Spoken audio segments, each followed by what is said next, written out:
líderes de pessoas e líderes de tempo. Líderes de pessoas e líderes de tempo. Olhando pela Torá, o faraó, ele era mais líderes de pessoas com humanidade, ou ele era líder do tempo das pessoas? Fazendo uma análise na Torá. Líder do tempo das pessoas. Por que ele era líder do tempo? O que a gente... Porque ele escravizava. Tá, mas qual a informação que nós temos assim, bem clarinha na Torá que demonstrava a intenção dele de dominar o tempo dos israelitas, dos escravos? A carga horária do trabalho. Ele colocou mais carga de horário. A ocupação diferenciada também. Aumentou a carga horária dele. Então o jogo e o estilo de trabalho junto com a carga horária ficava impossibilitado do ser humano ter uma vida normal. Então nós já pressupomos, né, que perder tempo ou tirar o nosso tempo é uma forma de escravizar, é uma forma de escravidão. E o faraó fazia isso muito bem, ele tomava o tempo das pessoas. E hoje em dia, o que acontece na vida das pessoas? Que as pessoas não têm mais tempo, sendo que nós vivemos hoje em um mundo mecanizado, automatizado, informatizado, onde as tarefas que são feitas hoje são muito mais simples e rápidas, igual, por exemplo, para você fazer fubá, fazer um bolo de fubá, fazer algo assim, todo o processo, desde a plantação até a colheita, até a fabricação de fubá, é tudo mecanizado, ou seja, é muito rápido. E mesmo assim, as pessoas reclamam que não tem tempo. O que está acontecendo com as pessoas dos dias de hoje que não tem tempo? Será que o faraó criou uma nova estratégia de escravidão e as pessoas não perceberam? Ele ficou moderninho também. Será que o celular, o WhatsApp, as redes sociais, elas deixam as pessoas ter tempo? Se modernizou. Então, a escravidão ela continua. Se a gente for observar por esse lado, a escravidão ainda continua. Então nós temos que ficar atentos nos dias de hoje para que a gente... Mas, o senhor falou semana passada e faz todo sentido. Da agora em diante, as pessoas vão ter tempo de sobra para estudar a Torá. Exatamente. Já tem caminhões lá em Rio Verde dirigindo sozinho nas lavouras, né? Nas lavouras, Uhum. as escavadeiras. Ou seja, esse emprego está chegando, as pessoas não estão tendo mais emprego por causa dessa tecnologia que está vindo aí. Então, esse tempo sobra agora para Torá. O mundo vai chegar em uma fase, em um momento, em que as pessoas vão ter mais tempo de estudar Torá. Mas a questão é, existe uma cultura de estudos da Torá? As pessoas têm essa cultura, têm esse hábito? Isso é costumeiro? Ou as pessoas estão pegando os seus tempos, que estão tendo para fazer outras coisas, e estão se escravizando com coisas que às vezes não vai...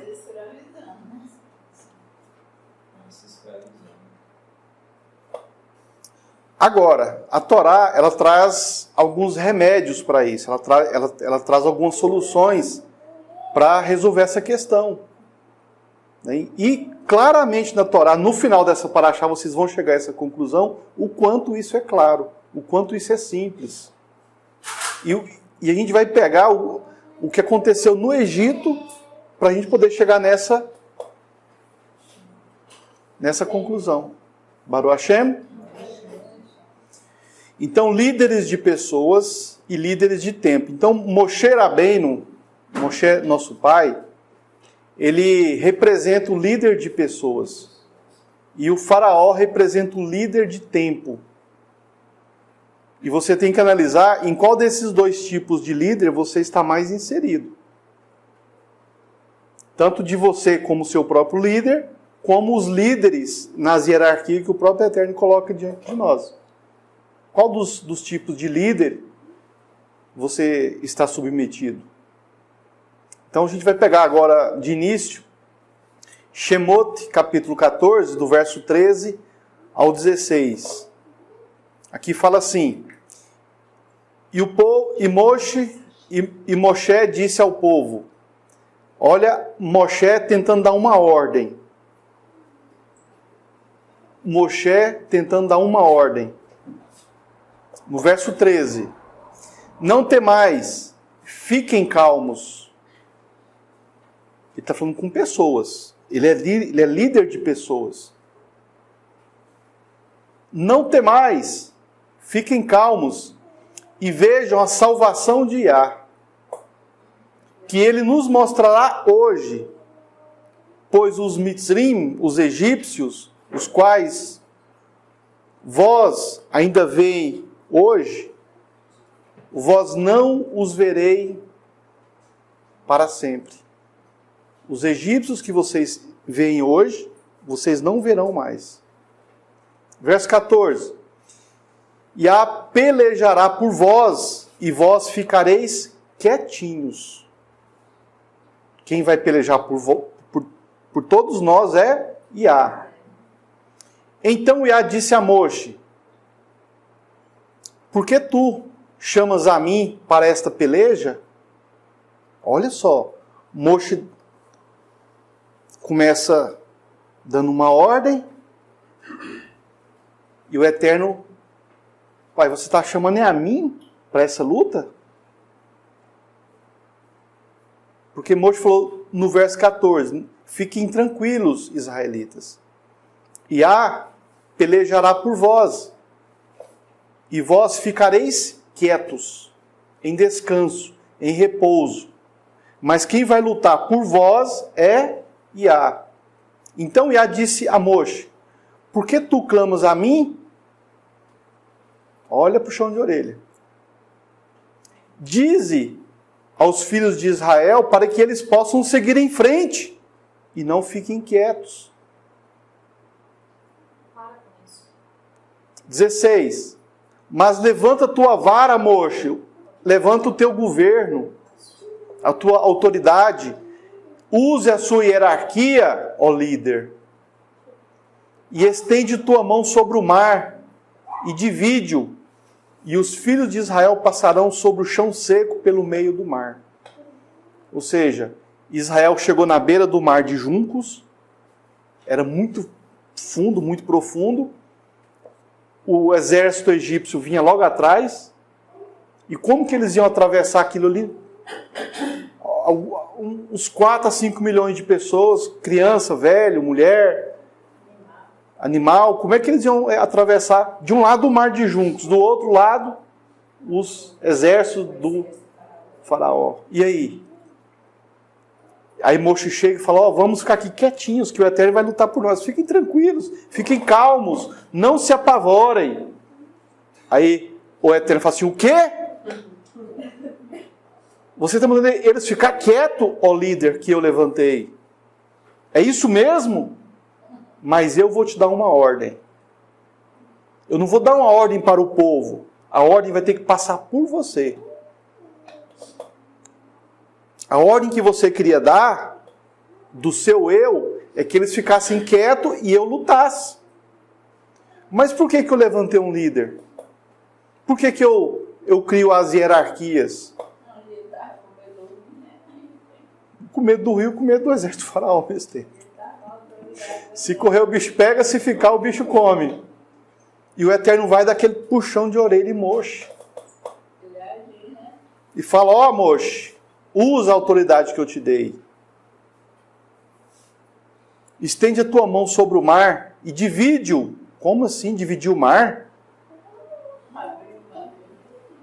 E os filhos de Israel passarão sobre o chão seco, bem no meio do mar. Ou seja, você olha para aquele marzão na sua frente. Como assim o mar vai se abrir e as pessoas vão passar no meio deles? Como assim? Como? O que o Eterno ia fazer diante daquela circunstância? Não tem como imaginar isso.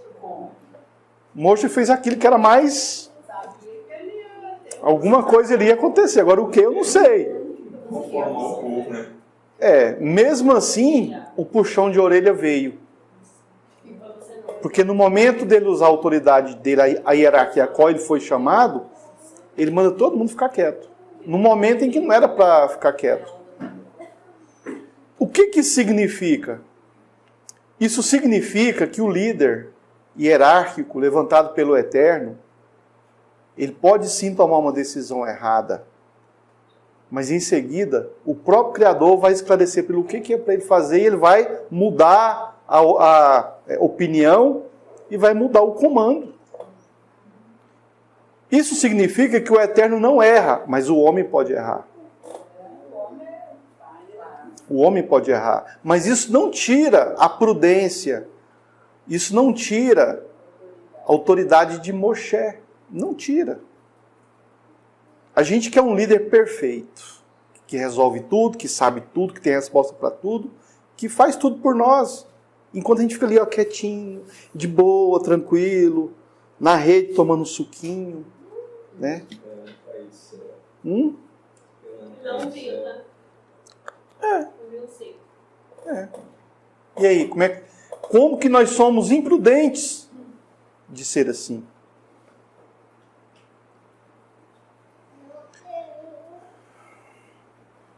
A diferença entre as expectativas de liderança espiritual e de liderança secular, elas são muito claras dentro da Torá.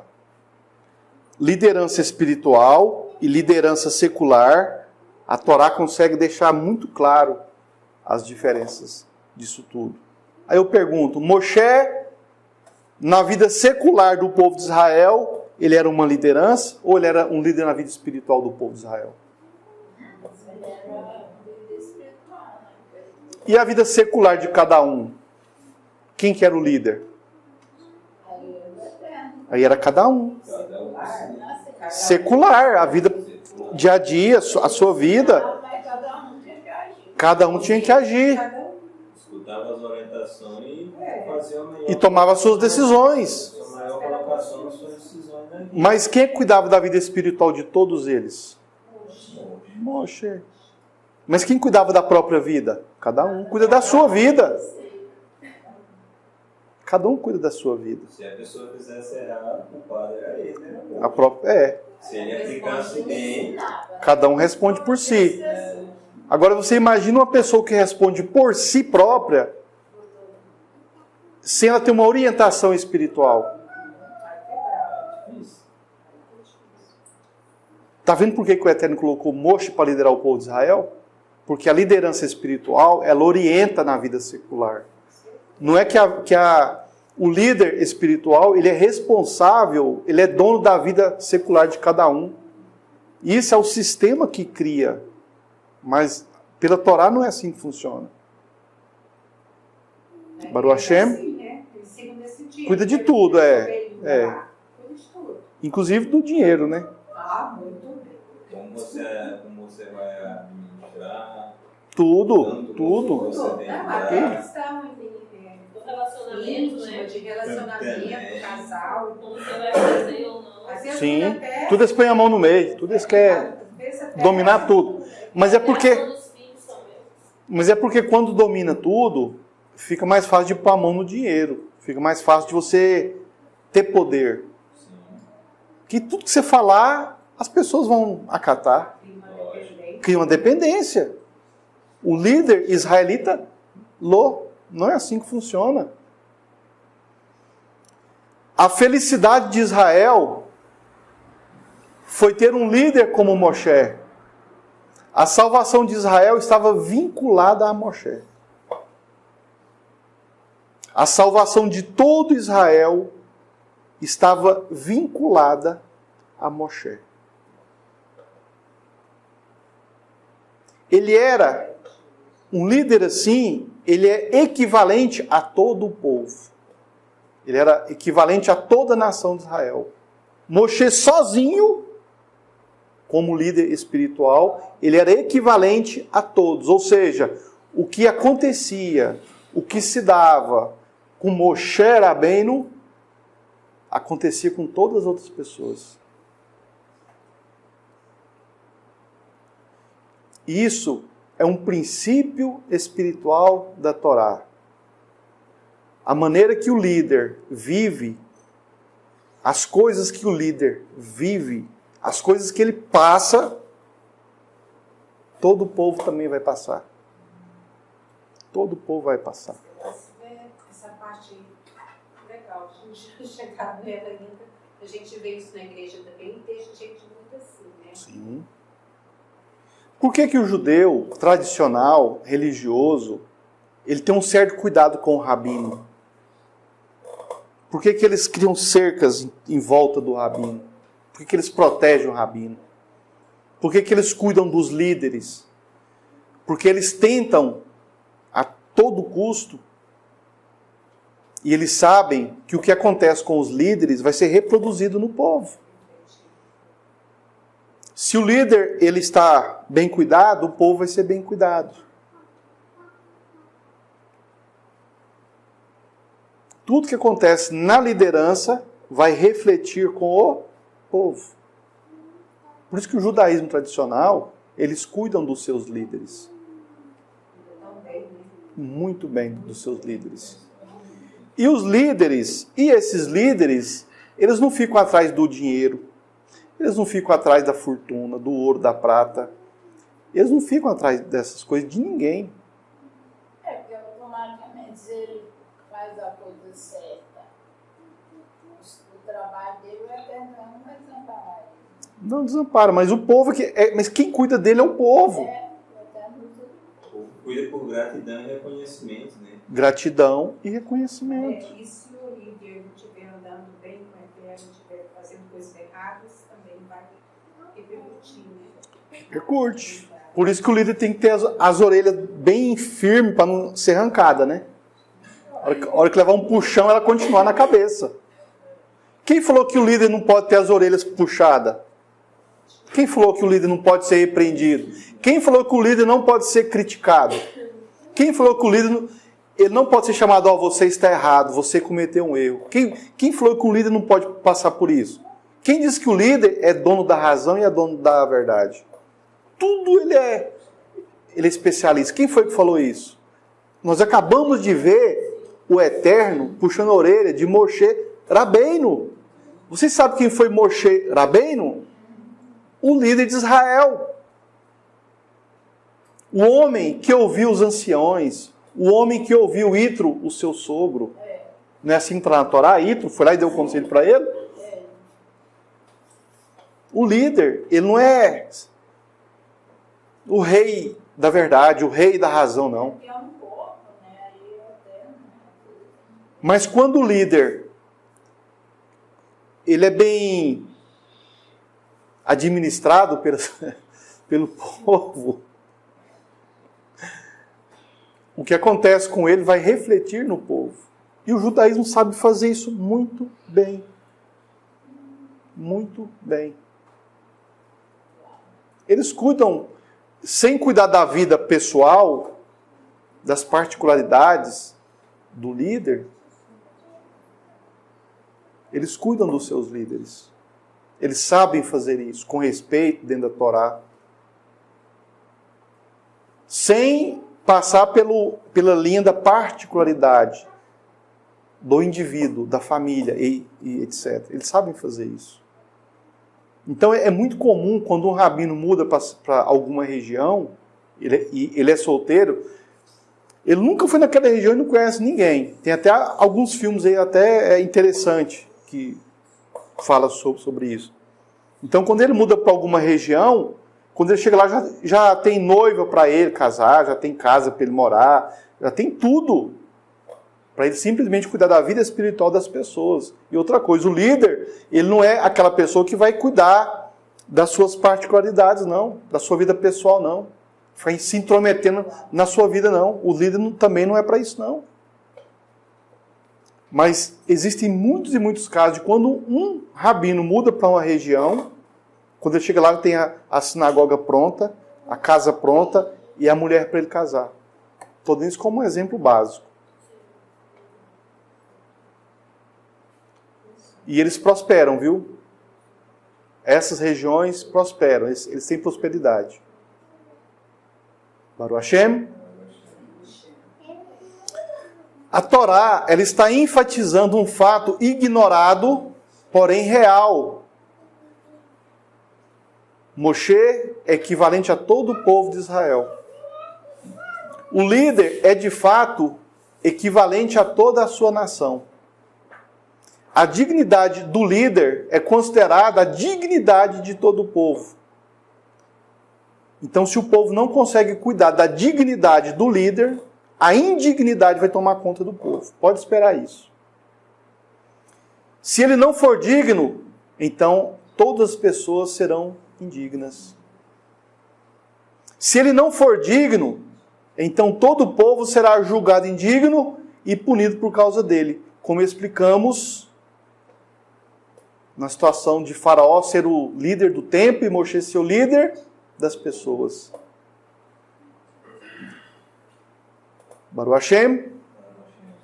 O líder Faraó sobre todo o povo egípcio, o líder Faraó sobre todo o povo egípcio levou os egípcios às 10 pragas por conta das decisões do Faraó. Ou seja, o Faraó pagou sozinho pelas 10 pragas, pelas decisões que foi dele.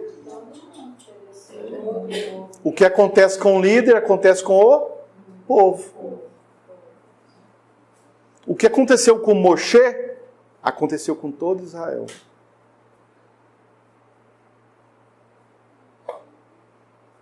Enquanto todo o povo egípcio pagou com o Faraó pelos erros do Faraó, todo Israel foi redimido da escravidão e teve o ponto central dessa redenção através da liderança da pessoa de Moshe Rabbeinu. Os egípcios, eles foram punidos por causa do Faraó. As punições que eram para o Faraó, aconteceu com todo o povo egípcio. O povo de Israel foi redimido porque Moshe era um homem redimido. Moshe não foi redimido junto com o povo de Israel. Moshe já era redimido. A redenção da remissão de Moshe foi usada para redimir o povo de Israel. Moshe vivia no Egito quando ele foi chamado? Ele vivia onde?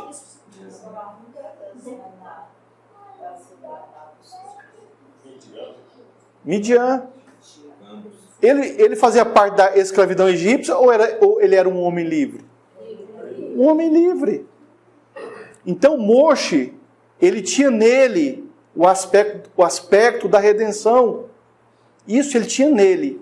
Então quando ele volta para Israel, esse aspecto é transmitido ao povo de Israel, que ainda era escravo. O que Moshe Rabbeinu tinha foi dado também ao povo de Israel. O que um líder tem é dado ao seu povo. O que o faraó tinha foi dado aos egípcios. O que Moshe tinha foi dado aos israelitas. O coração de faraó já era duro antes do Eterno lançar as 10 pragas? Era.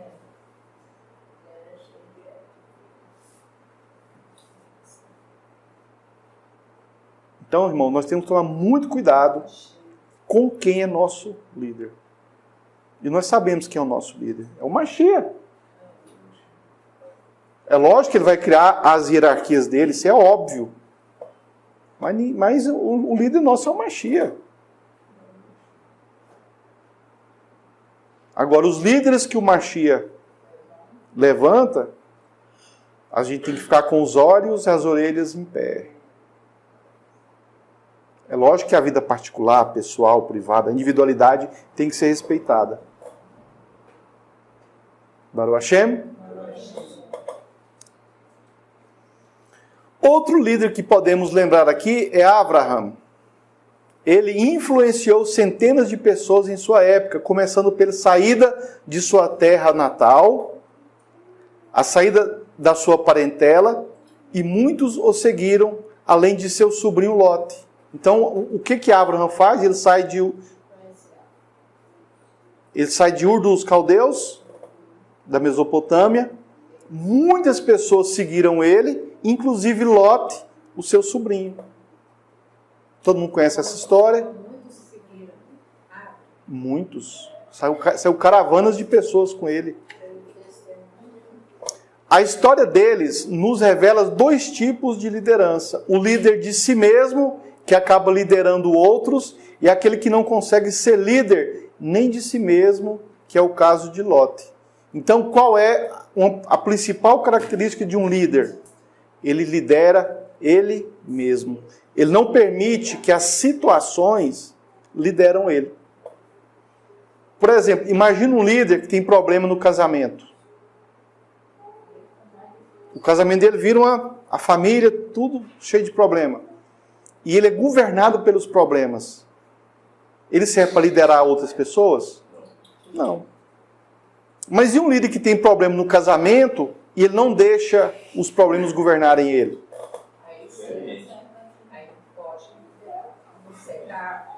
Ou seja, ele tem domínio próprio. Nem as coisas mais íntimas dele têm domínio sobre ele. É sabedoria, é domínio próprio. Acima de tudo, o domínio próprio. E era o caso de nosso pai Abraão. Existe líder que influencia a redenção de outras pessoas. Olha o quanto isso é algo sério. Existe líder, vamos falar no plural, né? Fica mais bonito. Existem líderes que influenciam a redenção de outras pessoas. Que foi o caso de Moshe, o caso de Abraão. De quem mais? Isaac, Jacob. E ainda assim, com pouca eficácia.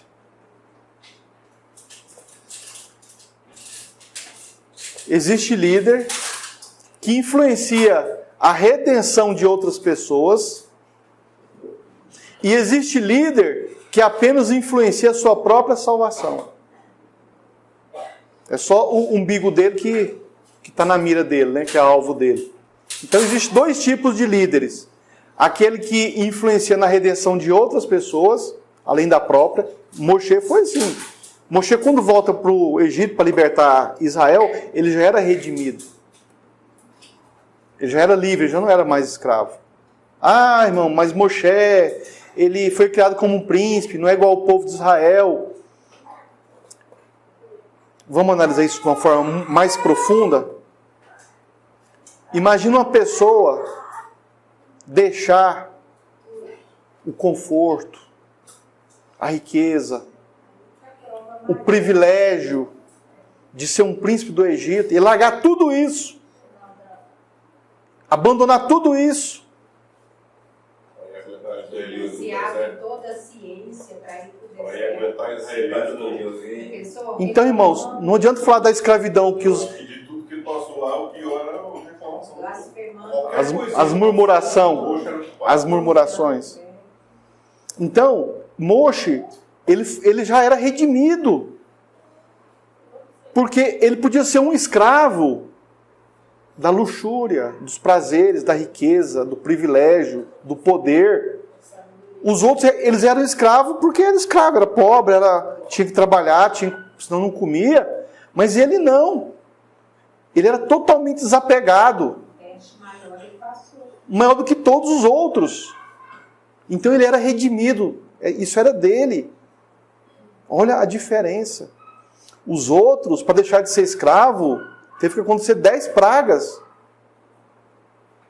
E quantas coisas ruins, quantas pragas, quantas maldições acontecem conosco, e mesmo assim as pessoas não largam o osso da praga. Continuam segurando a maldição, o pecado, a rebeldia, a murmuração. Quantas pessoas? Mas Moshe não. O que Moshe largou para trás, os outros não tinham para largar. Baruch Hashem? Então existem dois tipos de líder. O líder que influencia a redenção de outras pessoas, tipo 1. Tipo 2. O líder que apenas influencia e se preocupa com seu próprio umbigo, com a sua própria salvação. E ainda assim, esse tipo de líder, ele tem pouca eficácia. É o caso de Lot. Abraão e Lot eram dois líderes. Eles eram dois líderes. Lot tinha o povo dele, tinha os servos dele, tinha os animais dele e tudo mais. Ele tinha um povo para poder cuidar. Abraão também tinha um povo para poder cuidar. Na história de Lot e Abraão, eles se separaram, cada um para uma direção. Vocês lembram dessa história? Para o lugar onde Abraão vai, não ocorre destruição de cidades. Mas para o lado em que Lot vai, acontece a destruição de cidades. A destruição de Sodoma e Gomorra. Ou seja, para onde Abraão foi Shalom. Ele influenciou com Shalom. Para onde Lot foi, um tipo de Egito, aí já teve destruição. E agora a gente vê o Egito sendo destruído e Moshe tirando o povo de Israel do Egito. Abraão conseguiu tirar Lot de Sodoma e Gomorra e a família dele, mas conseguiu tirar outras pessoas? Não, porque Sodoma e Gomorra eram influenciadas por Lot e não por Abraão. Pelo mérito de Abraão, pela autoridade de Abraão, Lot foi salvo daquela destruição. Mas o mérito foi de quem? De Abraão. Então Abraão, ele era um líder que influenciava a redenção de outras pessoas. Agora Lot foi um líder que influenciou a própria salvação e não de outras pessoas. Baruch Hashem?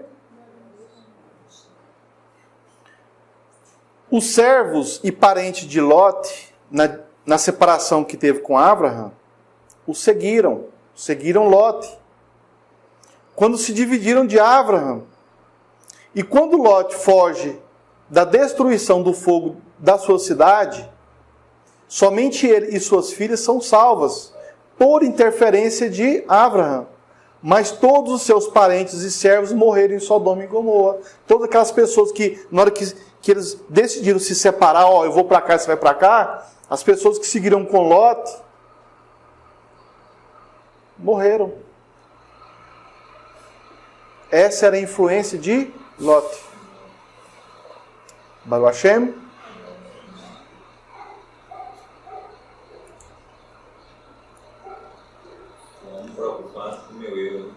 Preocupado com o meu eu.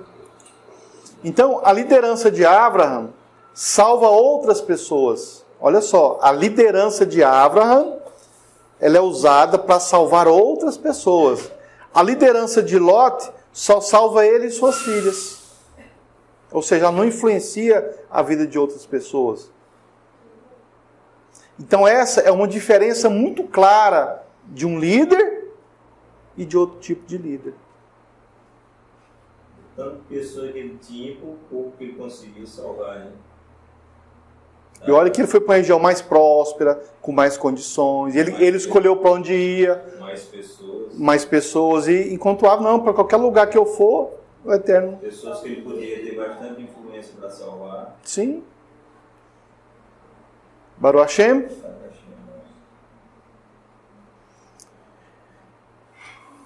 O pecado do bezerro de ouro é um dos pontos mais baixos e feios da história do povo de Israel.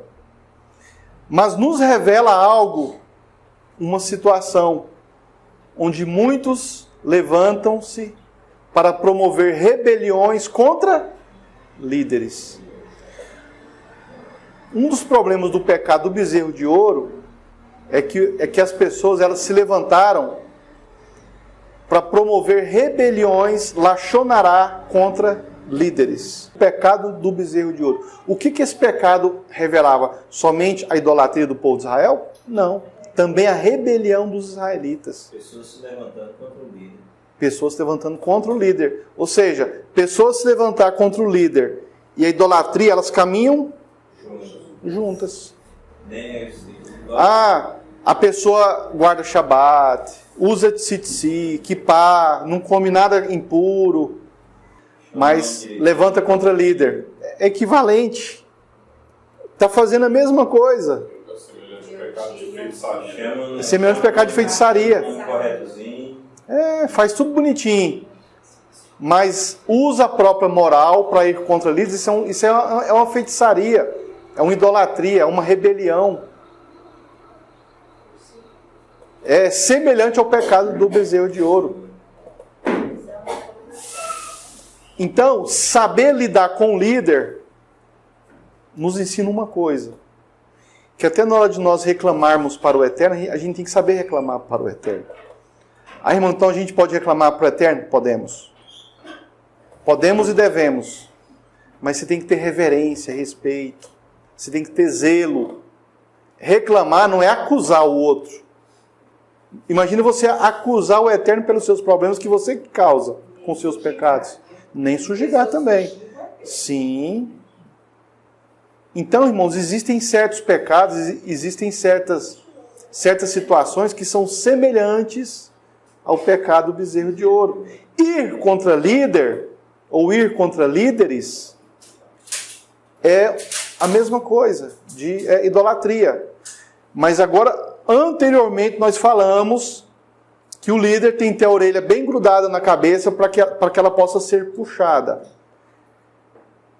Corrigir não é rebelião. Chamar atenção não é rebelião. Dar conselhos não é rebelião. Alguém aqui que fez o pecado do bezerro de ouro, deu conselho, conversou, perguntou, analisou, estudou. Eles simplesmente foram lá e fizeram do jeito deles. Já deram as ordens. Passaram até por cima da autoridade. Então, irmãos, a distância em puxar a orelha do líder e fazer uma rebelião contra esse líder é uma linha muito tênue. É uma folha de papel molhada, Shabbat Shalom. É uma folha de papel molhada. Você já tentou escrever com lápis em uma folha de papel molhada? Tenta fazer isso, ver se vocês vão... Vai rasgar. Vai rasgar. Então, lidar com o Eterno, lidar com o líder, lidar com o pai, lidar com mãe, é como escrever uma folha de papel molhada. Tem que ter uma delicadeza, um jeito assim, muito, sabe? Com muito amor, com muita cautela. Aí sim, você pode ir lá na orelha do líder e dar uma puxadinha. Não vai arrancar da cabeça. A gente que faz é meter espada e arranca logo de uma vez. É igual rasgar folha de papel escrevendo. Aí não dá com amor, né? Então, o pecado do bezerro de ouro é um dos pontos mais baixos da história do povo de Israel. Só que essa história ela revela muito mais que apenas a idolatria. Então surge uma pergunta: onde é que estavam os líderes de Israel para poder impedir o pecado do bezerro de ouro? Moshe, ele estava na montanha recebendo a Torá, fazendo trabalho para o povo de Israel. É porque os líderes sem dúvida não influenciou, né? Os que estavam lá. Os que estavam lá não influenciaram. O líder, Moshe, estava trabalhando para os israelitas lá em cima do monte. Vocês acham que foi gostosinho? Ele foi de elevador, de escada rolante, lá em cima do monte, para receber a Torá? Ele subiu uma montanha para receber a Torá, para prestar um serviço para o povo de Israel. Não foi fácil. E eles lá no bem bom, na sombra e na água fresca lá embaixo, nas tendas lá, tranquilo, o mar já tinha se fechado, os soldados egípcios já tinham sido todos mortos, eles estavam super seguros. Mas foram fazer o bezerro de ouro. Mas por trás do pecado do bezerro de ouro, da idolatria, existe o pecado da rebelião contra o líder. E cadê os líderes de Israel?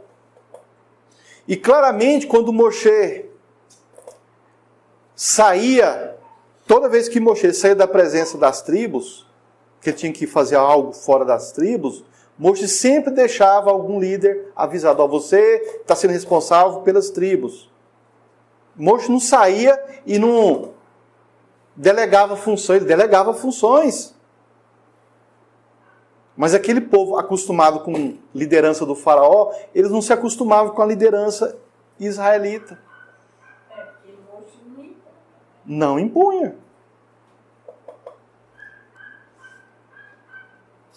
Mesmo assim, queriam liderar segundo suas próprias estrelas, suas próprias leis morais. É assim que o povo fazia.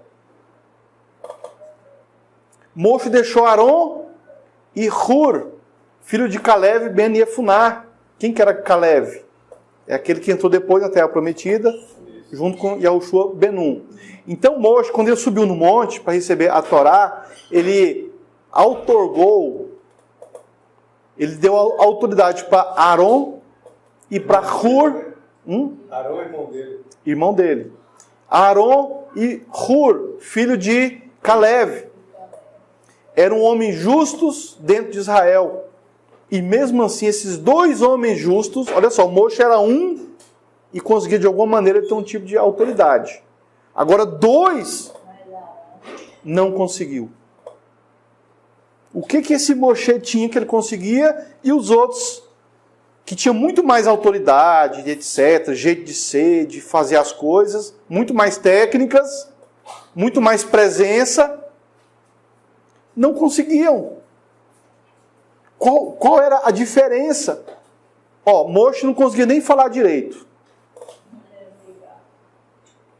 Ele não tinha aquela presença, sabe? Outra, ele foi um príncipe egípcio. Como é que o povo olhava para ele? Não seria pelo fato de ele ter sido um príncipe no Egito, ele tinha mais autoridade? Não, isso tirava a autoridade dele diante dos israelitas. Tirava o respeito, mas você foi um príncipe lá do Egito. Isso aí tirava a autoridade dele, porque ficava meio assim, né? Opa, esse cara aí foi lá de dentro da corte. Conquista espiritual. Mas ele tinha algo a mais. No caso, vamos coisar aqui. Vamos supor, uma pessoa que foi príncipe, vamos supor, lá de uma superpotência tipo os Estados Unidos hoje. Ele chega aqui para governar no Brasil e tem mais autoridade, que tem muito mais patente.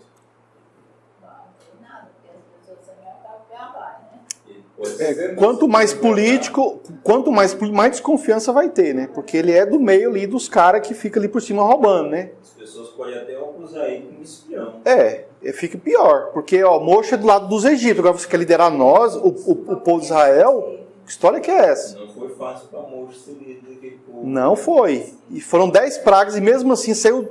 Mesmo depois que saíram do Egito, o mar se abriu, o mar se fechou, eles passaram pelo pecado do bezerro de ouro, receberam a Torá. 40 anos o povo fazendo murmuração, dura serviço, rejeitando Moshe o tempo todo. De tempo em tempo se levantava um ou outro contra Moshe. De tempo em tempo. No início também, quando a gente chega para convidar eles, a gente vê que é muito bem diferente, né? Muito diferente. A forma que eles reagem. Muito diferente.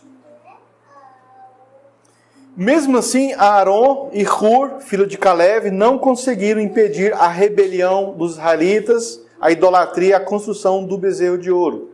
A Torá diz que Hur, ele tentou impedir. Está escrito em Shemot, capítulo 32, verso 5. Arão viu muitas coisas. Ele viu o filho de sua irmã Hur, que havia reprovado os israelitas. Ou seja, Hur chegou nos israelitas e reprovou, chamou a atenção deles. Puxou a orelha de todo mundo. E com autoridade, porque ele não era qualquer um. Ele era um homem grande dentre as tribos. Mas eles o assassinaram. e manteram Arão vivo. Ou seja, quem chegou com autoridade e puxou a orelha de todo mundo, o que eles fizeram com ele? Mataram. Matar é outra forma de anular uma liderança. É outra forma. Existem muitas formas de anular uma liderança. Lachonará. Não procurar entender por que aquele líder agiu daquela maneira. Existem muitas maneiras de anular uma liderança. E matar é uma delas. Mas também eles anularam a liderança de Arão sem matar Arão. Porque Arão ficou anulado. Moshe, olha só, vamos ver a personalidade de Moshe. Como é que era Moshe? Olhando pelo que está escrito sobre ele. Moshe era um homem crítico. Ele tinha uma visão crítica das coisas. E ninguém gosta de pessoas críticas. É chato. Toda hora o crítico está achando algo para ser corrigido. Era Moshe. Moshe, ele era severo em suas colocações. Gente que tem aquela fala severa, assim, também é firme, também as pessoas não gostam. É muito melhor você estar perto de uma pessoa que fala piada, que é mais alegre, do que uma pessoa que é severa. É muito mais agradável. Passa a mão na cabeça. Porque ninguém quer ser corrigido, mas todo mundo quer ser massageado. Todo mundo quer ser feliz. Todo mundo quer ser feliz. Exato. Mas por outro lado, Moshe, ele era compassivo, misericordioso e devoto às coisas de Elohim. Olha só as características de Moshe. Crítico, severo, compassivo e devoto às coisas do Eterno. Olha só as características de Moshe. Ele era manso com o Eterno, não com as pessoas, é diferente. Olha as características de Moshe. Ele sabia equilibrar a sua rigidez com seu amor. Ele era severo? Era. Crítico? Era. Mas ele sabia equilibrar tudo isso com seu amor. Ele conseguia produzir efeito oposto de suas próprias qualidades. Olha só que coisa interessante. Moshe era um homem que ele conseguia produzir efeito oposto de suas próprias qualidades. Porque, por exemplo, quando você critica alguém, a pessoa com certeza ela vai ficar triste. Mas ele conseguia fazer aquela pessoa ficar feliz. Ele criticava e fazia a pessoa entender que aquilo lhe melhoraria ela, consertaria ela de alguma maneira, ajudaria ela a fazer um tikkun, aquilo se reverteria dentro da sua techuvá e a pessoa seria redimida. Quem é que não ia ficar feliz com isso? Me fala. Todo mundo fica feliz com isso. Então Moshe sabia aplicar isso. Então ele conseguia fazer o efeito oposto às suas próprias qualidades, às suas próprias características. Ele era rígido, era crítico, mas ele era amoroso e ele era compassivo. Então ele conseguia equilibrar isso aí. De modo que ao mesmo tempo se via nele severidade e carinho. Essa é uma característica do líder israelita. Na severidade, ele conseguia ser carinhoso. Na severidade, ele conseguia ser compassivo. Na crítica, ele conseguia te levantar e não te derrubar. Porque é duro as pessoas usarem um defeito seu só para te ver lá na lama, só para te ver pior, só para te magoar, só para te destruir mais ainda. Não Moshe, não os líderes de Israel. Ele pega o seu defeito, escancara na sua cara, te mostra claramente o seu defeito, a sua falha, mas usa isso para te corrigir, para te melhorar, para te elevar, para que a sua vida melhore. Isso é um líder israelita. Não tem como ficar triste. Porque nós temos que aprender a reconhecer os nossos defeitos e as nossas falhas. Mas a pessoa que vai fazer isso, se ela não tem amor, não adianta. O que adianta só apontar o defeito para você, mas não apontar a solução? Porque quando a pessoa aponta o seu defeito apenas, o que ela quer com isso? Ela quer te destruir. Ela quer acabar com você. Ela quer te diminuir. Mas Moshe, não. Os líderes de Israel também não. Então, quando um líder israelita achar um defeito em você, se ele chegar a te falar, é porque ele não quer te destruir com aquilo. Ele não quer te magoar com aquilo. Ele quer te elevar, ele quer fazer você crescer com isso. Ele quer te melhorar, te aperfeiçoar. Ele quer tirar você do pecado, do erro, da falha, da miséria, do sofrimento e da dor. Baruch Hashem. E a pessoa compreendendo esse senso de compreensão, onde ele chegar também, ele vai estar fazendo o mesmo. Sim, ele aprende a fazer isso também. Vai aprender a fazer isso, está ajudando pessoas também a se reunir. Sim, Baruch Hashem. Vai ser uma correntezinha de formigazinha. Mas nós temos que dar aquilo que nós temos. Moshe estava dando o que ele tinha. O que ele tinha. Ele era redimido. Ele tinha falhas, erros, ele errou. Tinha falha, tinha. Moshe tinha tantas falhas e tantos erros que muitas pessoas o criticaram lá no deserto, perseguiram, se levantaram contra. Não é porque ele fazia tudo perfeito e bonito e as pessoas morriam de inveja, não. É porque Moshe tinha muitos defeitos e muitas falhas. E eles achavam os defeitos e as falhas. E olha que os homens que achavam esses defeitos e falhas não era qualquer um, não, eram homens justos. Eram homens grandes dentro de Israel. Chefe das tribos. Baruch Hashem. Só que tinha muitas. Mas a principal qualidade é ser manso com o Eterno. E todo mundo via isso nele. A hora que o Eterno entrava ali, Moshe, ele derretia, acabou. E isso é uma qualidade enorme. A pessoa se render ao Eterno, isso é maravilhoso.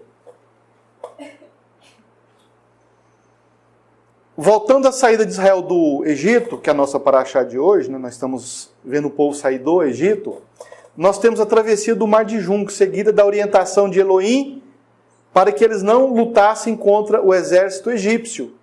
A gente pulou um pouquinho, foi lá no bezerro de ouro, que é algo à frente, agora nós estamos voltando de novo. Elohim não queria que os israelitas lutassem contra o Egito. E lutador em hebraico é lochem. Lochem. Qual é a outra palavra que lochem nos lembra assim, que a gente fala? Lochem. Lechaim e lechem são palavras da mesma raiz.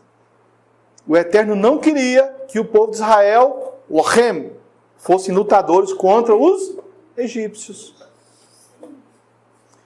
E essa palavra tem a mesma raiz da palavra lechem, pão. Mas o que Elohim está propondo a Israel é que eles descansem e logo nós lembramos da palavra Shabat. Se vem um exército e o Eterno não quer que você luta contra eles, ele quer que você descansa. E em hebraico, descansa a gente lembra de quê? Shabat. Nosso Criador estava tirando escravos do Egito e desejava que eles descansassem para a travessia. Aprendemos que não lutamos ou trabalhamos pelo pão no dia de Shabat. No dia de descanso a gente trabalha? Então isso aqui é um segredo que está na Torá. É um dos mistérios da Torá. Mas Elohim nos fornece o pão. Elohim luta e Elohim lutará por você e você ficará em silêncio. O ato e o efeito de descansar em Elohim é uma característica típica de um líder israelita e também de Abraham e também de Moshe e também de vários líderes. O ato e o efeito de descansar em Elohim na hora das lutas.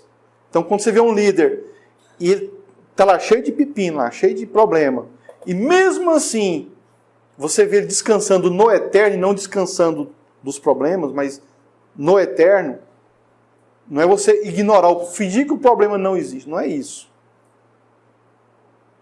Mas você saber que o eterno é muito maior do que o problema. O líder, ele tem que ter essa característica. E essa característica, você tem que ter ela também. Emuná.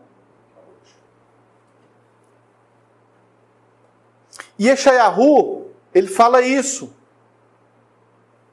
Se tu não desviares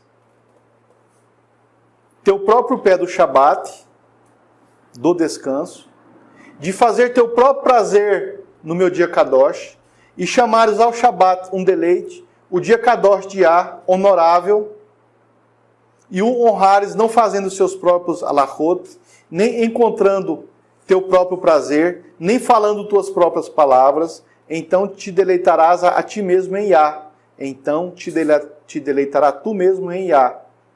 Ou seja, você vai ter que deixar de deleitar nas suas próprias, nas suas coisas, nos seus caminhares, nos seus prazeres, nas suas palavras, e você se deleitará em Yah. E eu farei com que tu cavalgues sobre os lugares altos da terra, e te nutrirei com a herança de Jacó, teu pai, porque a boca de Yah o disse. Mas a gente tem que descansar em quem? E não podemos tirar os pés do Shabat. Então, quando o povo Israel estava saindo lá do Egito e o mar estava se abrindo, o que ele falou para o povo de Israel? Não lute. Lochem. Não sejam lutadores no momento em que eu estou lutando. Porque ninguém pode lutar a luta que o Eterno luta. Ninguém. Como também ninguém pode vencer o que ele vence. Mas tem líder que se acha superman, super-homem. Que a sua moral, as suas opiniões, os seus sentimentos, os seus corações, é muito maior do que do povo, do que das pessoas, do que de outra pessoa. E esses líderes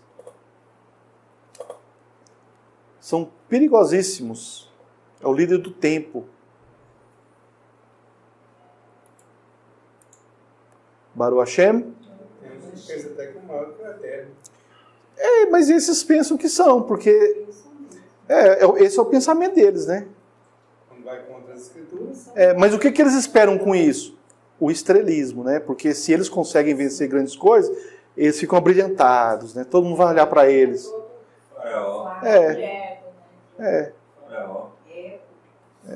Mas toda a honra vai para quem, no nosso caso? O Eterno. Israel tem a missão de ligar as pessoas. O líder de Israel tem a missão de ligar as pessoas e não da autossalvação. Moshe já estava salvo, ok? Ele não estava salvo já? Estava lá fora do Egito, estava tranquilo. Casou, estava lá com a vida boa, cheio de ovelhas. Estava salvo. Ele estava com a sua autossalvação, mas o povo de Israel não estava salvo. Então, a missão de um líder é o quê? É ligar as pessoas na salvação. E não se preocupar apenas com a sua autossalvação. Só a minha moral, a minha índole, a minha cara, que vale mais do que a cara de todo mundo. Esse é o falso líder. Esse é o falso líder.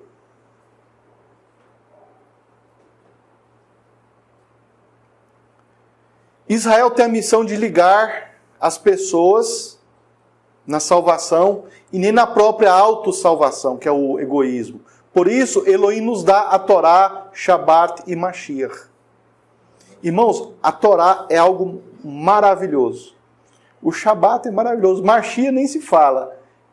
E para quem que é isso? Agora, essas Torá, Shabat e Mashiach é algo que uma pessoa só vai usufruir ou é algo coletivo? Coletivo. E o que adianta o líder ser egoísta? Não adianta nada. Porque Torá, Shabat e Mashiach é coletivo, é para a gente viver uns com os outros isso aqui.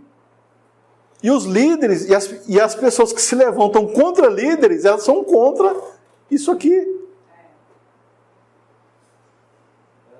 quando levanta contra um líder, quando alguém se levanta contra um líder, ele está se levantando contra a Torá, contra Shabat e contra a Mashiach.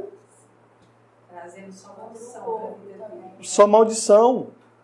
A não ser quando esse líder está trabalhando contra essas três coisas aí. Por exemplo, Mas ele já não é um líder israelita, né? Não é um líder israelita. Aí vem o caso dos puxões de orelha. Aí vem os casos dos puxões de orelha. Nem assim pode ser Irmão, mas a melhor coisa que tem é quando você tem um líder hierárquico levantado pelo Eterno e ele comete algo. Ele está ali. Tem algo ali que não está batendo bem. E você consegue chegar nele sem rasgar a folha de papel. Porque você não está prejudicando a individualidade dele. Hã? É o ideal. Então nós temos que saber até onde a gente pode ir. E o líder também tem que saber até onde ele pode ir com cada um, com cada pessoa. Porque ele também não pode, porque ele é líder, eu vou rasgar o papel de todo mundo, não.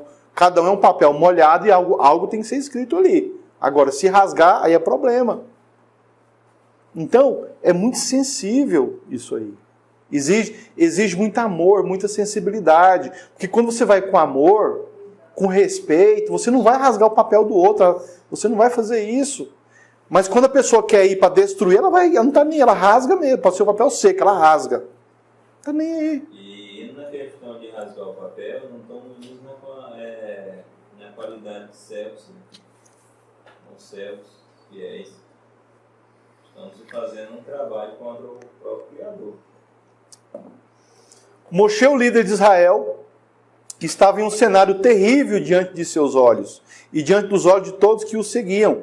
Parecia impossível sair daquela situação.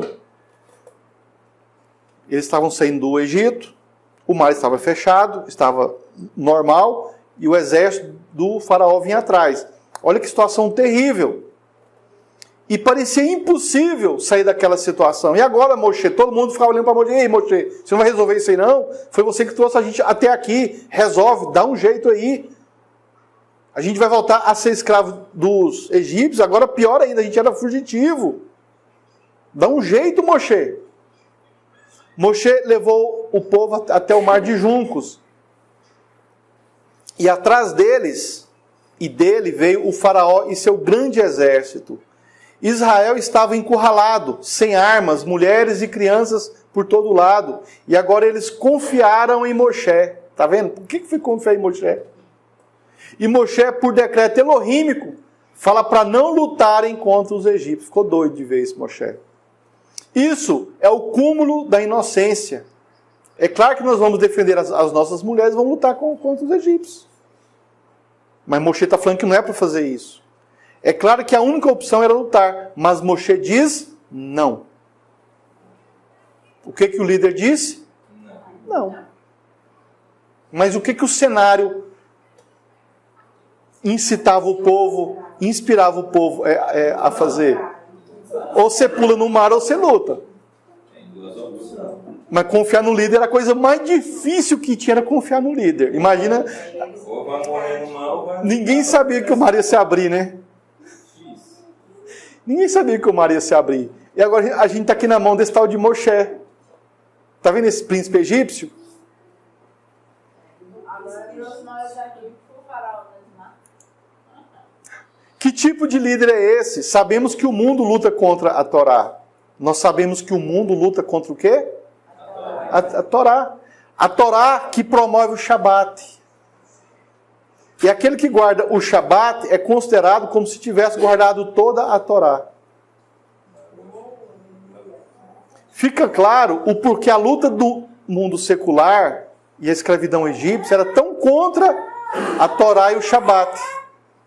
Porque uma vez que você derrota o Shabat, você derrota a Torá inteira. Então por que os egípcios eles eram tão contra o povo de Israel em relação à Torá? Ah, irmão, mas tem um problema aí nisso que você está falando. Tem uma contradição, irmão. Naquele tempo a Torá ainda não tinha sido entregue para o povo de Israel.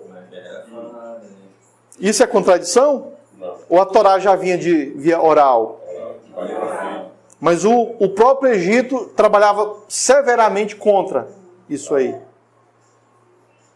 E esse egípcio de hoje também faz a mesma. O mundo é contra a Torá. Então fica muito claro por que a luta do mundo secular contra o Shabat. Porque uma vez que você derrota o Shabat, quando o Egito derrota o Shabat, ele derrotou a Torá inteira. Aí você vê a guerra religiosa e satânica para derrubar a mitzvah, né? Para derrubar a mitzvah. Você vê, começa com o cristão, né? 10 mandamentos. Qual é o quarto? Não sei. A maioria deles não sabe. Não sabe. Não, o quarto pula. Nem sabe qual é o quarto mandamento. Ninguém sabe. Aí O quarto pula. O Islã, né? É sexta-feira. Os ramadãs... Cada um faz de um jeito. Aí vem os supostos Shabbat solar lunar, né? Eles vão só bagunçando tudo. Tudo bagunça, tudo em cima da mitzvah, que é mais importante. O Dalet, né? É o Dalet. É o Dalet. Mas como nós derrotamos os inimigos do Shabat? Como que nós fazemos isso? Como que derrota os inimigos do Shabat? Cumprindo o Shabat. Se esforçando para Está escrito, né? Os teus inimigos entrarão com a porta e fugirão os 7. Se guardares os mandamentos que hoje os ordenam. Simples assim. Simples. E como derrotamos os inimigos do Shabat? Vivendo no deleite do Shabat. Vivendo um Shabat deleitoso. Conforme Yeshayahu 58, verso 13. E chamarás ao Shabat um deleite, um prazer.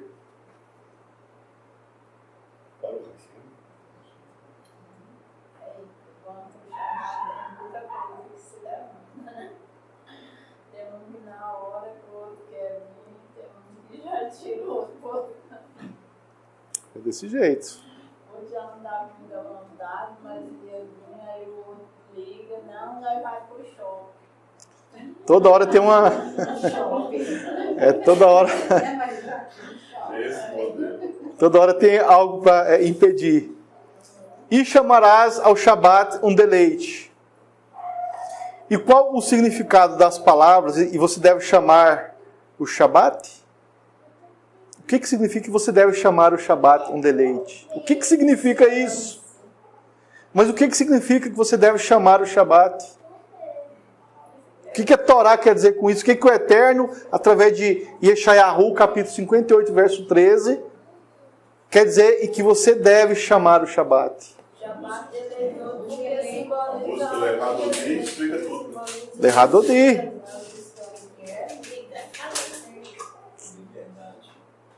Isso significa, eu só falo daqui 3 anos e meio, vocês vão tentando guardar o Shabat até lá para vocês saberem o que é. Daqui 3 anos e meio eu falo.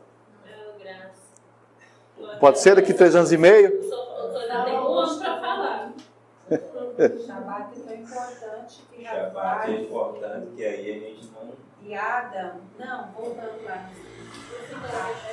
Havá e Adam deixaram de guardar, né? Não esperaram. O que aconteceu? Se lascaram. Olha só.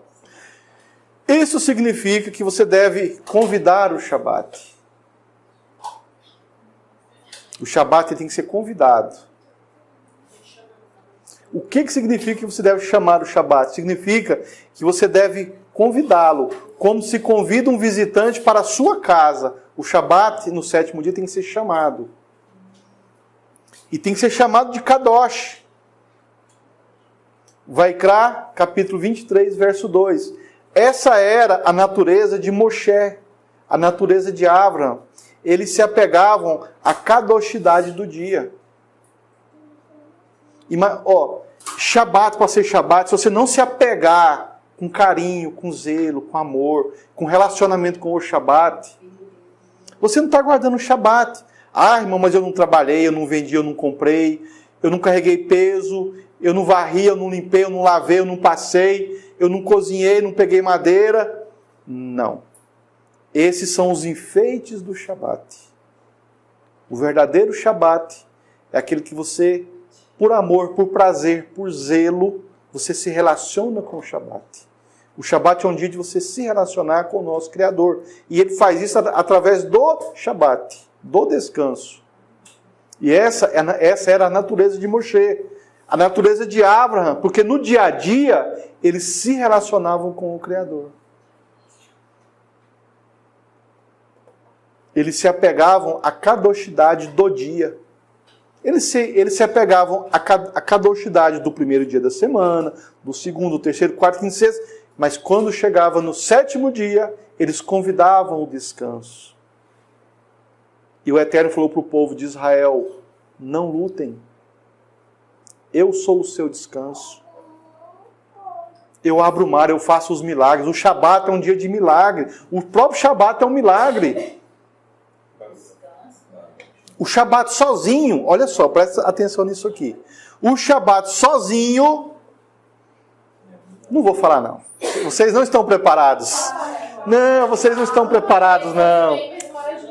Não, vocês não estão preparados. Ou se eu revelo ou eu me lixo. Me lixa? Irmãos, o Shabat sozinho, ele anula o pecado do Gan Eden. Porque foi o pecado do Gan Eden que fez com que o homem fosse expulso da vida paradisíaca. O Shabat deleitoso com relacionamento, ele sozinho, ele anula tudo isso. Se você conseguir na sua vida inteira guardar um Shabat deleitoso, você cumpriu toda a Torá. E os seus pecados são perdoados através de quem? De Mashiach, que nos trouxe a Torá na sua revelação plena e total. Baruch Hashem. Dessa forma, saudamos o Shabat com a casa limpa e organizada, com comida e bebida de boa qualidade. Um dia mais especial que os outros 6 dias da semana. Todos os dias são dias maravilhosos, todos os dias são dias do Eterno, mas o Shabat, ele é especial. E você separa uma comida diferente, faz um prato diferente. É um dia em que você não vai preocupar com as suas palavras, com os seus pensamentos, você vai sempre estar com os seus pensamentos voltados para o Eterno. Você não vai estar preocupado com as suas coisas, você vai estar preocupado em relacionar com o Eterno. Isso é um Shabat deleitoso. E essa natureza do líder, o líder israelita, ele é aquela pessoa que parece que todo dia que você olha para ele está no Shabat. Você olha para ele na segunda-feira, o líder parece estar no Shabat. Não é que ele não vai, ele tem que trabalhar, ele vai pagar as contas, ele vai fazer as coisas todas, as coisas ele faz todas. Não é aquele líder que vai ficar tomando suco de limão todo dia, como se estivesse de férias. Não é esse que eu estou falando. Mas nos 6 dias de labuta, de trabalho, toda vez que você olha para ele, você está com ele, ele parece que está no dia de Shabat. Mesmo trabalhando, mesmo lutando. Reflete a santidade do Shabat. Né? Todo dia ele está em clima de Shabat, mesmo ele tendo que trabalhar. Esse é o líder israelita. Moshe era assim, Abraham era assim, Davi era assim, Shlomo era assim. Todo o povo de Israel sabia disso. Baruch Hashem. Então essa é uma característica do líder israelita.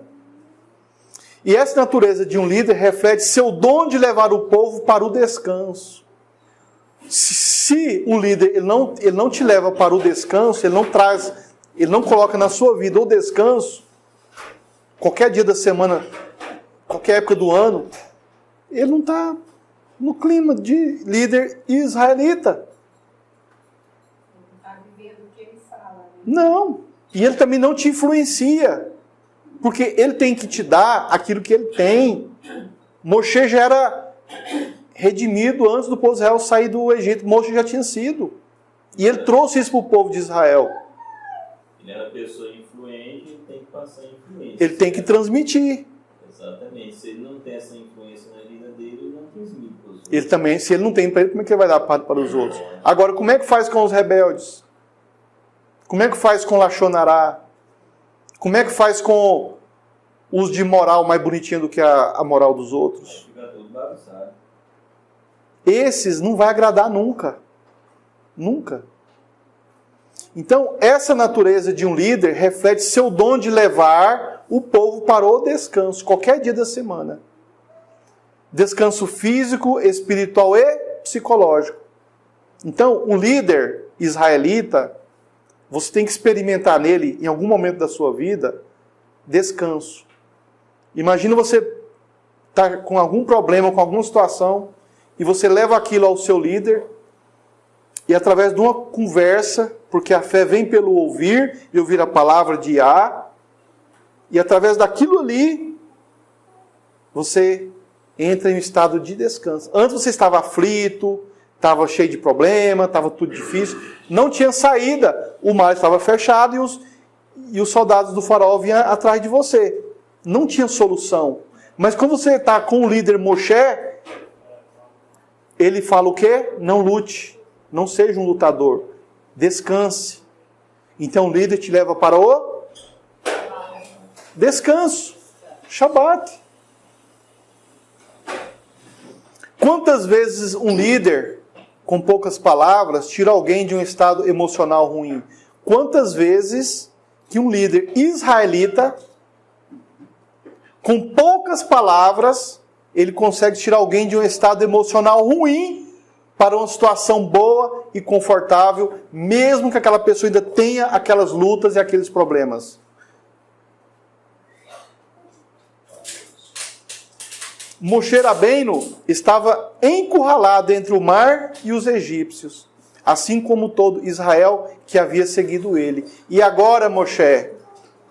E o trabalho de Moshe era muito mais no coração de cada israelita do que lutar contra o faraó. Onde é que era o maior trabalho de Moshe naquela situação? No coração dos israelitas. O trabalho de Moshe era muito mais no coração de cada um dos israelitas do que contra a luta contra o faraó. Porque ele era trabalhando com os israelitas. Provou que realmente entendeu o projeto do Eterno. E realmente ele entendeu o projeto do Eterno. Não tinha razão nenhuma do Eterno colocar o povo numa situação daquela se não fosse transformar Exato. Exato. algo que nós esquecemos do nosso cotidiano. Né? Sim. Sim. Então o líder, ele sempre vai te levar para uma outra atmosfera, para um outro nível. Imagina, você era escravo, você foge, você sai dali de um exército ferrenho, de uma escravidão terrível. Imagina a situação. Aí passa por 10 pragas, imagina como é que os egípcios estavam. No final morrem os primogênitos, e o povo de Israel ainda vai nas casas pedir ouro, prato, diamante, animais, tecido, comida, um monte de coisa. Imagina como é que estavam os nervos dos egípcios contra Israel. E aí Moshe Rabbeinu está ali, encurralado com o povo de Israel, de um lado o mar, e do outro lado os soldados vindo perseguindo. E Moshe faz o quê? O que um líder, naturalmente, ele ia lutar? Menos Moshe Rabbeinu. O que Moshe Rabbeinu faz? Escuta o Eterno e fala: descansem, não lutem. Não sejam lutadores. Então essa é uma característica do líder de Israel, porque ele consegue ver coisas que às vezes você não está conseguindo ver. Às vezes você não está enxergando.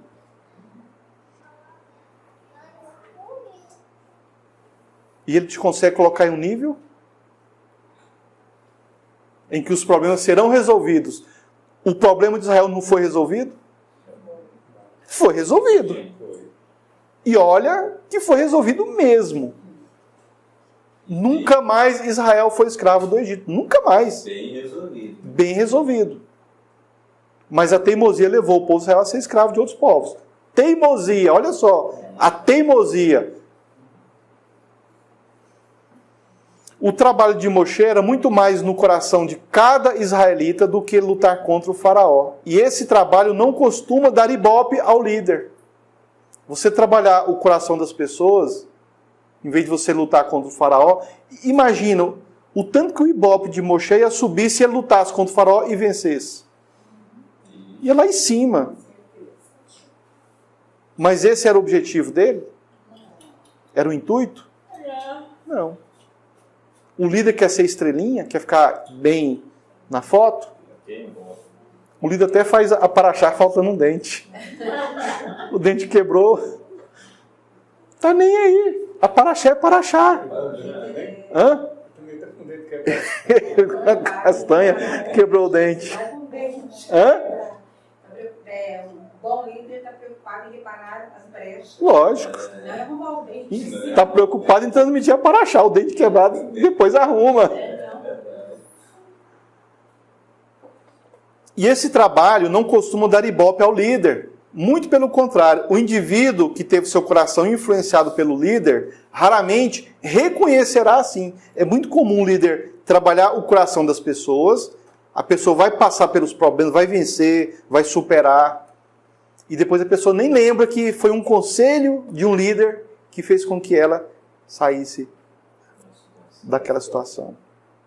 Ela vai entender que foi ela própria, sozinha, que fez isso, e não foi. Teve uma orientação de um líder. Nós temos que aprender a reconhecer isso de nossos líderes. Teve um trabalho. Teve um trabalho. Teve um mérito. Em cima desse trabalho teve uma preocupação. E na hora de você colher os frutos daquela bênção, daquela superação, se você não falar o nome da pessoa na hora de você agradecer, em nome de fulano de tal, e também no final em nome de Alshua, se você não reconhece, a sua bênção vai virar maldição. É a famosa herança que as pessoas recebem que viram maldição. Porque herança não pode virar maldição. A herança tem que virar bênção. Ela tem que ser multiplicada. Então, raramente, as pessoas reconhecem a orientação e a influência de um líder. Pois seus olhos não virão e seus ouvidos até ouvirão. Mas a partir do momento que se convence da mudança dele, com ele mesmo, ele interpreta que é mérito próprio e não do líder. Imagine se você não tivesse aquela informação e você seguisse segundo os seus próprios pensamentos e se lascasse todo, se desse mal. A culpa ia ser de quem? O líder não me orientou, não me avisou. Não...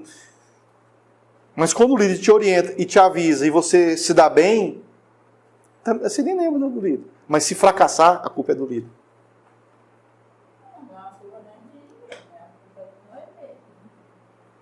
Porque também ninguém é obrigado a seguir uma orientação, né?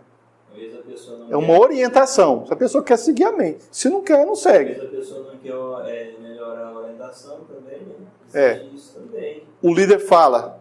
Às vezes o líder só dá a dica. Não, mas o líder orienta, ele não dá ordem. O líder, ele não dá ordem. Ele fala assim, irmã, não se envolva com esse homem. Aí a irmã vai lá e envolve com o cara.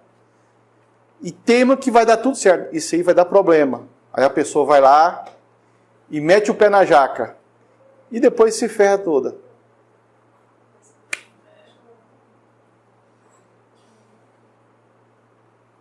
E aí vira problema.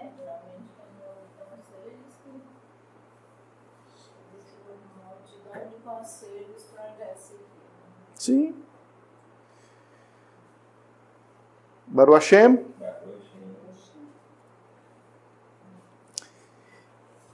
Queremos também, irmão, nessa paraxá, fazer uma análise a respeito do maná, né? Daqui um pouquinho a gente vai entrar na questão do maná, né? A nossa paraxá vai seguindo. E nós precisamos também de analisar a questão do maná. E é um episódio que acontece logo após a saída de Israel do Egito. Logo em seguida, eles querem comer, não tem aquela comidinha lá do Egito e tal. E aí o Eterno pega e providencia o maná. E o maná ele tem a ver com liderança. Depois de testemunharem 10 pragas, depois de deixarem a escravidão, depois que o faraó libera Israel, e depois ele persegue Israel até o Mar de Juncos, porque ele mudou de ideia, então ele pega seu exército e vai atrás dos israelitas. Então o Mar de Juncos se abre e os israelitas eles atravessam em terra seca, após Elohim ter separado as águas. Mas quando os egípcios entram nessa terra seca para perseguir Israel, eles morrem afogados, pois o mar se fecha. O milagre era só para Israel. O milagre não é para os egípcios. Ir para o deserto adorar o Eterno é para quem? Israel. Israel. Contando os milagres, ainda assim o povo tem desconfiança. Ainda assim, a liderança de Moshe deixa dúvidas, pois eles queriam um líder atuante, ousado, estrelado, iluminado, e as pessoas estão insatisfeitas com a vida no deserto e reclamam o tempo todo. Parecem que sentem saudades do Egito e não olham que à frente tem uma terra prometida. A saída do Egito apenas revelou que eles são livres. A saída do Egito apenas revelou que eles são livres, para ver que no deserto não havia nem comida e nem água. Para que serviu a saída do Egito? Apenas para mostrar para eles que no deserto não tem comida e nem água, mas que no Egito tinha muita comida e muita água. Foi para isso que serviu a saída deles do Egito. Ninguém entendeu nada. Pronto, a gente saiu do Egito, agora a gente está numa terra onde não tem nada para comer, não tem água, não tem nada. E agora? Isso colocava em dúvida a liderança de Moshe. Agora vocês estão vendo por que o maná tem a ver com a liderança?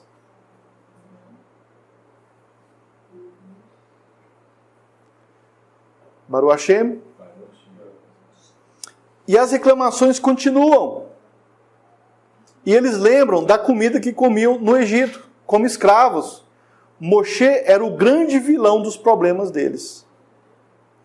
Eles são informados que vão comer comida kasher do Shamaim. E que na sexta-feira, ou no sexto dia, eles receberão uma porção dobrada para o Shabat. Não tem comida no deserto, mas eles são informados de que haverá uma porção dobrada para o Shabat. Será que isso era um teste? Será que era um mimo? O maná? E o importante é saber que não foi Moshe que deu comida a eles. Porque todos queriam que Moshe resolvesse tudo. Todos querem que o líder resolva tudo. Mas não foi Moshe que resolveu o problema da comida deles. Mas a comida que eles receberam estava vinculada à liderança de Moshe. O líder dar um jeito de conseguir comida comprova a sua liderança. Mas aqui não era o caso. Um teste geralmente é dado para alguém. Um teste geralmente é dado para que alguém supere algo difícil. Um teste não é isso? É para alguém supere alguma coisa difícil. E o teste de Moshe era grandemente difícil. E os israelitas pioravam o que já era ruim. E a cada dia eles pioravam mais contra Moshe. Ou seja, quanto mais milagres aconteciam, quanto mais o Eterno se manifestava, quanto mais eles viam as manifestações de Elohim e a autoridade de Moshe, mais eles ficavam rebeldes. O maná que vinha do céu era um teste para algumas pessoas e para outras era um banquete. O milagroso alimento era um ato de bondade, mas para quem está desconectado dessa bondade, isso se torna um desafio difícil, muito pesado, muito ruim para se comer. Por trás do maná havia um teste, que se transformava em banquete ou em condenação. A Torá é um maná, e para uns é puro alimento, e para outros é puro veneno. Mas isso aqui está vinculado à liderança de Moshe. Por isso, Elohim, ao dar o maná, ele dá uma mitzvah. Lembra que quando o povo de Israel estava saindo do Egito, ele deu a mitzvah de contar o tempo, observar a lua, observar o sol, fazer o nosso calendário. Agora que novamente existe outra mitzvah.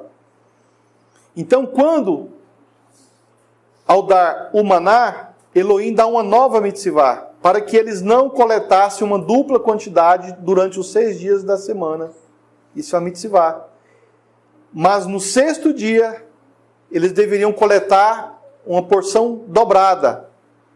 Era a porção do Shabat, para o dia de Shabat.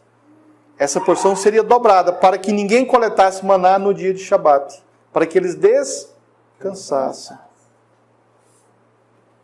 E isso estava ligado à liderança de Moshe.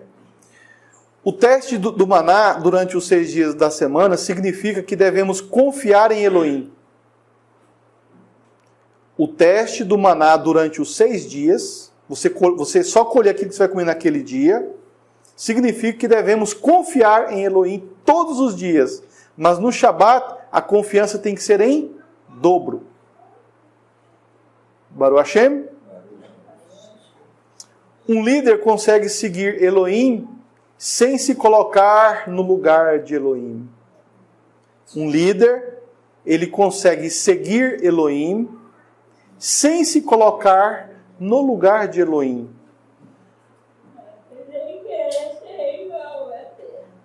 Um liderado, ele deve conseguir seguir o líder sem se colocar no lugar do líder. Baruch Hashem. Influenciar uma pessoa que viveu a vida toda no Egito, uma pessoa que acostumou a comer pela sua escravidão, e mostrar a ela que a comida vem do céu, que ela não precisa ser escrava para comer, é uma tarefa muito dura para qualquer líder. O líder de si mesmo escraviza, submete, convence, tem argumentos plausíveis, mas nunca ensina que a comida vem do céu gratuitamente. E quem é que tem o monopólio da comida que vem do céu? Quem que é o dono desse monopólio? O Criador. É dele. Ou era de Moshe? Mesmo assim, essa mitzvah está vinculada a Moshe, a liderança de Moshe.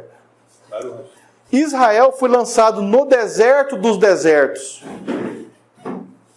Eles foram retirados da escravidão. E agora Elohim, um Elohim desconhecido dos templos de seus patriarcas, aparece, surge do nada e quer conduzi-los a um futuro.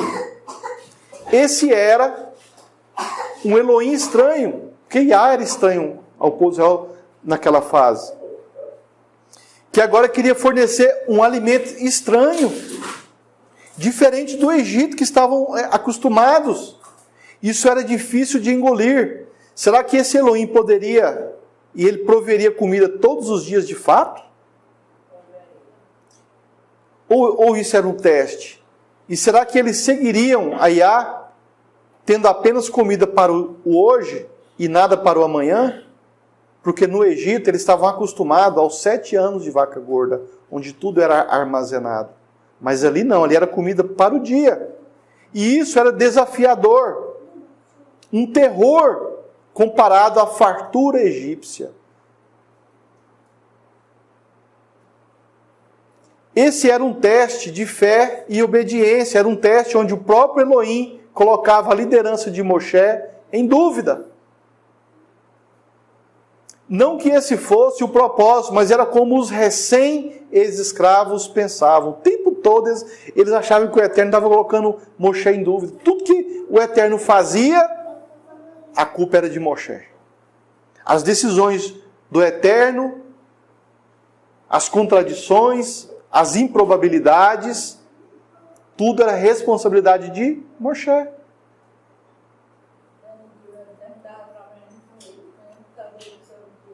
Eles eram recém-ex-escravos, e era assim que eles pensavam. Esse era o teste do caráter de Israel. Ter comida livres de ter que trabalhar para comer. Pois eles estavam acostumados a ter que trabalhar para comer, pois eram escravos. E ter comida livres de ter que trabalhar para comer, poderia conduzi-los a se tornarem preguiçosos. Porque eles eram recém-ex-escravos. Moshe era um ex-escravo? Algum dia Moshe foi escravo? Nunca foi escravo. Já nasceu e já virou, foi príncipe. Agora, por que ele já nasceu e já virou príncipe? Porque a essência dele já era assim.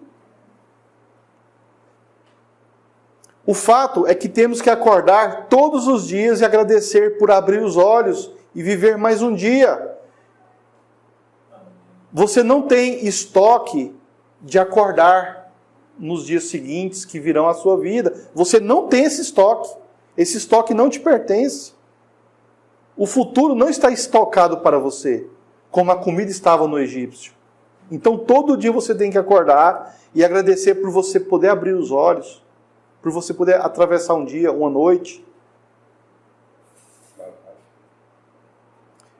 Isso é praticar a gratidão, não para ficarmos ociosos, de barriga cheia.